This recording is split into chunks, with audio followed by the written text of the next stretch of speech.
तो मूवी की शुरुआत में हम एक ऐसे राज परिवार को देखते हैं जो एक घने जंगल में अपनी छोटी राजकुमारी मेरिडा का जन्मदिन मनाने के लिए आया है। मेरिडा डनब्रोक राजवंश की ज्येष्ठ संतान है। वह वहाँ अपनी माँ रानी एलिनोर के साथ खुशी खुशी खेल कूद कर रही थी। ठीक तभी मेरिडा के पिता राजा फर्गस एक विशाल धनुष हाथ में लिए वहाँ उपस्थित होते हैं। जन्मदिन के उपहार के रूप में राजा फर्गस मेरिडा को एक सुंदर धनुष प्रदान करते हैं। उपहार पाकर मेरिडा बेहद आनंदित होती है और उसे लेकर अभ्यास करना शुरू कर देती है। अचानक अभ्यास के समय उसका एक तीर धनुष से छूटकर जंगल की गहराई में खो जाता है। तीर ढूंढने के लिए मेरिडा जंगल के थोड़ा ज्यादा अंदर चली जाती है। वहां जाकर उसे एक अजीब नीले रंग की जादुई रोशनी दिखाई देती है जिसे स्थानीय भाषा में विल ओ द विस्प कहा जाता है। इतनी सुंदर और कौतूहल जगाने वाली रोशनी देखकर मेरिडा उसका पीछा करना शुरू कर देती है। हालांकि कुछ ही देर में अपनी माँ की आवाज सुनकर वह वापस परिवार के पास लौट आती है। लौटकर मेरिडा जादुई रोशनी की बात अपनी माँ को बताती है तो रानी एलिनोर उसे कहती है कि ये जादुई रोशनी की लौ इंसान की किस्मत बदल सकती है। वे जब इन बातों पर चर्चा कर रहे थे ठीक तभी जंगल से एक विशाल और हिंसक भालू निकलकर उन पर हमला कर देता है। भालू का नाम मोडुक था। राजा फर्गस अपनी जान की बाजी लगाकर वीरता से युद्ध करते हैं और अपने परिवार की रक्षा तो करते हैं, लेकिन इस भयानक युद्ध में वे अपना एक पैर गंवा बैठते हैं।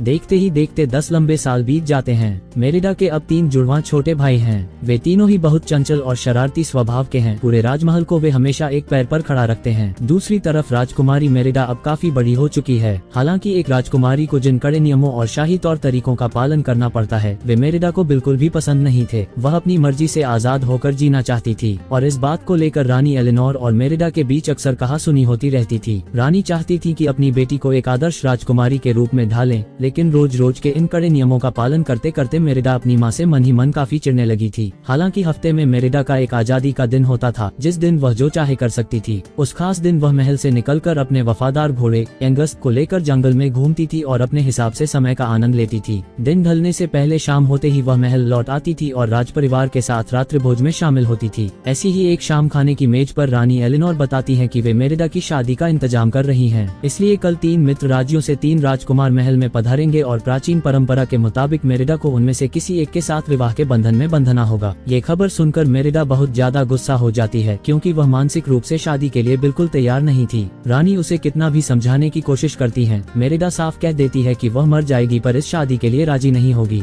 लेकिन रानी चूंकि दूसरे राजाओं को जुबान दे चुकी थी इसलिए नियम के मुताबिक कार्यक्रम का आयोजन करना ही था। अगले दिन तीनों राज्यों से राजा अपने राजकुमारों को लेकर फर्गस के महल में उपस्थित होते हैं। रानी एलिनोर मेरिडा को एक बेहद तंग और असहज शाही पोशाक पहनाकर कार्यक्रम में लेकर आती हैं। पोशाक इतनी टाइट थी कि मेरिडा का दम घुटने लगा था। इसके बावजूद वह मजबूर होकर सबके सामने आती है। इधर तीनों देशों के राजा अपने अजीब स्वभाव वाले राजकुमारों को लाकर महल में एक अफरा तफरी का माहौल बना देते हैं। स्थिति को संभालने के लिए रानी एलिनोर बताती है कि राजकुमारी को पाने के लिए राजकुमारों को आपस में एक प्रतियोगिता में अपनी श्रेष्ठता साबित करनी होगी। हालांकि खेल क्या होगा ये तय करने का अधिकार सिर्फ राजकुमारी का ही होगा। चूंकि मेरिडा को तीरंदाजी बहुत पसंद थी इसलिए वह तुरंत तीरंदाजी प्रतियोगिता का ऐलान कर देती है। राजकुमारों की प्रतियोगिता शुरू होती है तो देखा जाता है कि सबसे लापरवाह और बेवकूफ किस्म का एक राजकुमार गलती से